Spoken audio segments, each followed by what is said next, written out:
Hello and welcome to The Bulk. Now, as a lot of you know, over the last few days, the Comic-con in Sandiego has been taking place.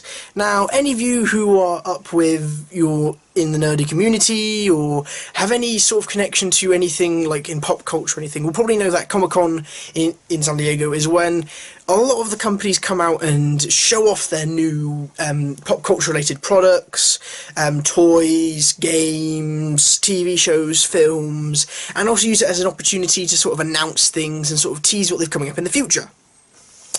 So, as of course this time is no different, that there has been a load of trailers and announcements that have come out from the convention. This video is dealing with just the news, updates and so forth that have come out from it. This is not dealing with trailers. Trailers are going to be in a separate video. This is just sheerly dealing with the news that has come out of Comic-Con. This is talking about like characters that have been confirmed for stuff, plot details on certain things, and various other little bits and bobs that have sort of come out of the convention that I found particularly interesting. This isn't about everything, because some things I don't personally find as interesting, some things I'm not really akin to. These are mainly the things I would like to talk about. Oh, and a quick disclaimer, one story isn't technically related to Comic-Con. That it does have a slight connection, but not properly. It's something that happened about the same time as Comic-Con and was highly publicised because of Comic-Con, but really doesn't have that much to do with it except for a connection that I will explain when I get to the story. So anyway, the first story, kicking off things, we have basically an update on the Conjuring series. Now, if you're unaware, the Comic-Con convention started the previous Wednesday with New Lines Cinemas presentation they call Scare Diego, where they talk about all the new horror films that are coming up. So they talked about The Curse of La Llorona, based off the Hispanic myth. They had talked about It Chapter 2, The Nun. Trying to think if there was another one. I don't believe there was. But anyway, at the end of the panel, director James Wan and writer Gary Doberman, who's done all the Conjuring stuff, he's been involved with all of that, he's also done It and other various horror bits, came out and formally announced Annabelle 3. Now, we already know the third Annabelle film was happening. It's been talked about for ages. We already knew that Doberman was going to write this one and was going to direct it. But what we didn't know was what the film was actually going to be about, and this is what they've sort of confirmed. So basically, the film is set at the same time as The Conjuring, just after they've captured the Annabelle doll. This when they've just brought it back. And basically what happens is the demon possessing the Annabelle doll starts to possess and sort of supercharge the other artifacts within the Warrens' paranormal museum place that they've got in their house, and some of these objects start to come to life and target the daughter of the family, the 10-year-old daughter, the 10-year-old daughter in the family. And the term they used to describe the film was Nightmare in the Museums, or being like a play on the whole Night Museum thing. I quite like the idea. I always said it would be cool if they did a third Annabelle film to do it set within the house, because it would give it a one location thing, it would open up a world of opportunities. Though I thought a better idea would be to do it years later, the house is being when the house is a public attraction, somebody's breaking in, or some kids staying after closing time, and then of course they disturb the Annabelle doll and that's how the chaos ensues. Or perhaps if they wanted to go for the daughter route, having it be years later when she's sorting through all the stuff and then causes Annabelle to wake up and all that. But I think this is a really interesting idea, having it be when she's first introduced into the household and the effects that have, because essentially when you're putting a demonically possessed doll into a room full of other artifacts that have had something to do with the paranormal, the demonic, the lycanthropic, all these other things, if you're putting in that environment, it's going to cause problems. Though I'm a bit tetchy on the idea of bringing them to life, because that can be a little bit gimmicky, but at the same time that opens up the avenue for loads of things. It could be quite cool and quite fun, kind of like a Goosebumps Puppet Master type vibe of having a variety of other things going on. I hope it's not just toys that are brought to life. I hope they use a variety of objects. And if anything, the only other kind of little thing I think could be cool about this is that an item introduced in this film could be the basis for other spin-offs and further films, so I think that could be quite exciting for the series.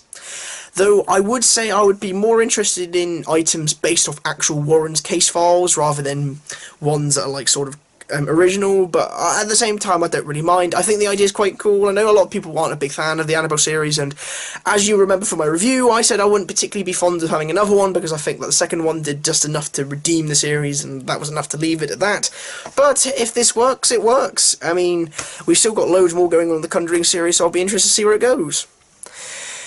Right, the next story is the one that isn't directly leaked to Comic-Con, but sort of is in a way, and that is the sad news that director James Gunn has been fired from doing the third Guardians of the Galaxy movie.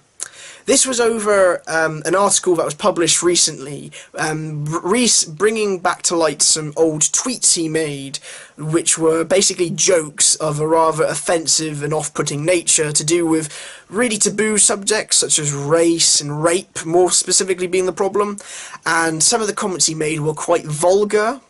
And, I mean, compared to some of the things nowadays that people go away with saying, it seems a little touchy, but he has been fired from directing Guardians of the Galaxy Volume 3, and, to make it worse, he was going to announce a new film at Comic-Con that he's doing with Sony, that was rumoured to be a Bloodborne movie, that Sony have just, like, cut all ties from the announcement. We don't know if they're actually even still doing that film now. So it's ended up really worse for wear for him, because I always respected the director, because his early work was really good, his writing ability is fantastic, and his Guardians films have touched a lot of people, and to a lot of people mean quite a lot. And I think it's sad that such a openly honest man and such a nice man had been pulled this way. Now a lot of people are saying, oh, before you chastise me for it, I don't condone what he said, I don't condone any of it at all, and I think he should be punished for that, but I don't know, because like, a lot of celebrities have since come out and supported him. Like, all the actors of Guardians of the Galaxy come out and supported him, saying it's wrong, what's happened, he's a completely different man now, like, he's a really caring person now. And not even, like, them, loads of other celebrities as well have come out saying it's a stupid idea. And an equal amount of people come out saying you might as well just cancel the third Guardians of the Galaxy, because I don't know if it would work. I mean, granted, it could if they use the same script and just go with, like, somebody like Tiki Wakanda, who did the recent 4 film. That could work, but at the same time, I don't know. I think it's a bit stupid. Disney as well, I think, kind of were in a bit of a weird position that if they didn't act on it, they would be getting quite a lot of trouble, which they already did because of the whole Roseanne thing, which I won't get into. But Disney aren't really ones to talk. I mean, if you look at their early work, I mean, some of the stuff that they did, Jesus, like, how the hell they've gotten away with all that these years is beyond me. So I don't really think they want to talk. I personally was really gutted by the story, because I always respected the man. I always thought what he's done for the comic book industry is fantastic, but I suppose that's the business.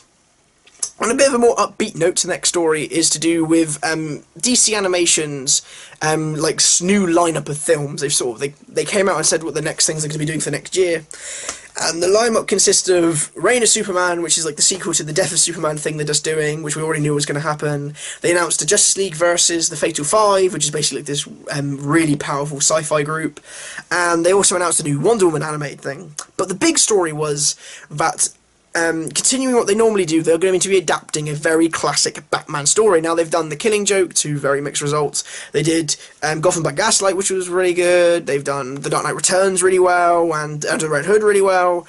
And in this case, they're handling one that I personally think has needed an adaptation for quite some time, because they're doing Batman Hush, the story that introduced the villain Hush to the thing, and was very monumentous when it was first released.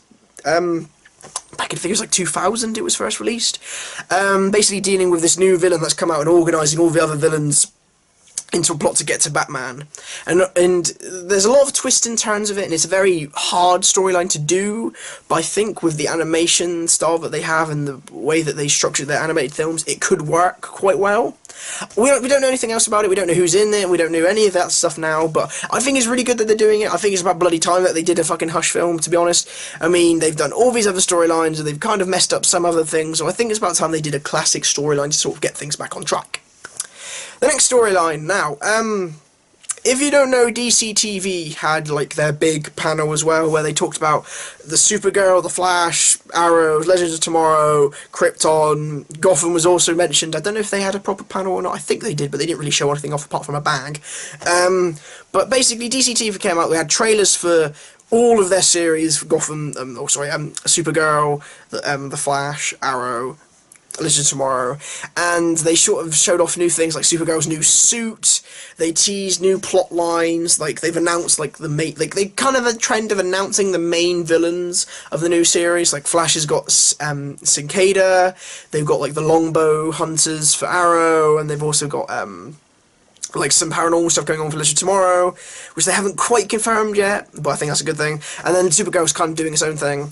But the big story was what Krypton announced, because if you don't know, Krypton was like this prequel Superman thing, which is basically like Gotham, but for Superman. So basically it's about Krypton before the planet Blue, it's about like the society, and the build-up to it being destroyed. Now, in the first season, they had, like, Brainiac, Adam Warlock, Adam Strange, and Doomsday and General Zod and all these other characters, and they sort of went in their own direction, kind of like what Gotham did, so they're sort of, the second series is quite up in the air. I won't really elaborate on that, but it's a very particular place that the series are at. And the series creators have just announced who one of the big main villains of this new series will be. And out of nowhere, it's bloody Lobo! That's right, the main man himself is going to be one of the main villains of this new season. What the hell? Like, if you don't know Lobo, he's basically like a biker character, like this, pretty much immortal biker character who's violent as all hell, doesn't give a damn at all, has kicked cats, murdered his own people. It's a really complicated, and he's a very well-loved character who's also getting his own film down the line, but him being involved in this series is really cool because of the effects that they have in the series and the makeup work, they could really, really make him look good. But at the same time, I have to question, what plot are you dealing with for this? Like, good God, if he's the villain, what type of storyline are you going to go with it? I mean, granted, they had Brainiac in the first one, but that made sense, and trust me, the way they did Brainiac makes me have a lot of faith in how they're going to do Lobo, but still, like, good Lord. I'm very happy about it. I'm interested to see where they go. I've heard rumours that they're going to do like a younger version because it's, you know, it's a prequel thing, and there was other rumours that they were going to do like the New 52 version, which if they did I would be actually appalled by, because I really do not like the New 52 version of the character. Well, depending on which part of the New 52 you're talking about. But I think it's cool. I think it's really interesting. I mean, to be honest, compared with all the other DC shows at the minute, I think Krypton's got a lot more to offer, seeing as though it's only a relatively young show, so who knows where they could go with it. That's all the news stories for now. I will be talking about trailers in the next video. I hope you enjoyed it. I've really enjoyed talking about these stories. A lot of it's stuff that I'm really excited for, and I'm looking forward to being able to talk about in future and like sort of like see how things pan out. So if you liked what you see, please hit that like and subscribe button, and I'll be seeing you next time. Goodbye.